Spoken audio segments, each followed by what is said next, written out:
I have made an effort to get hold of the images in which the experience of the big city is precipitated in a child of the middle class.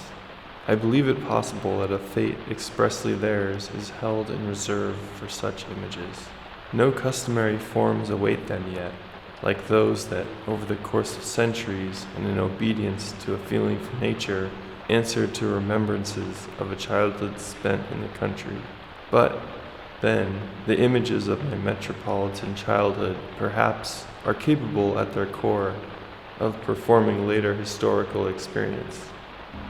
I hope they will at least suggest how thoroughly the person spoken of here would later dispense with the security allotted to his childhood. Not to find one's way around a city does not mean much, but to lose one's way in a city, as one loses one's way in a forest, requires some schooling.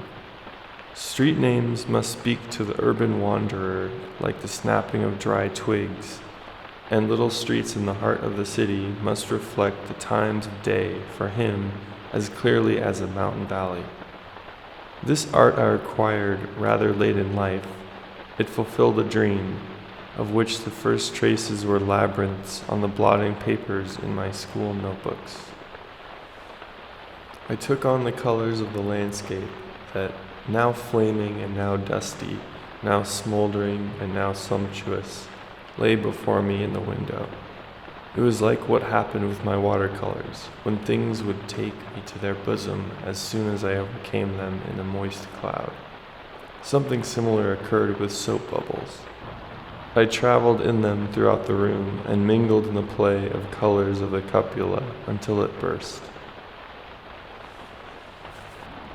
If there is pain now, then there's no God, I heard myself conclude, and at the same time I collected what I wanted to take across. I put it all in a verse. It was my farewell.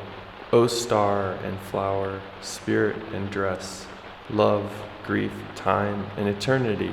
But even as I hastened to entrust myself to these words, I was already awake. For this awakening set no limit to the dream as others did, disclosed no goal, but instead revealed to me that its goal had escaped the dream, and that the sovereignty of the moon, which I had come to know as a child, had dissolved before another succession of the world.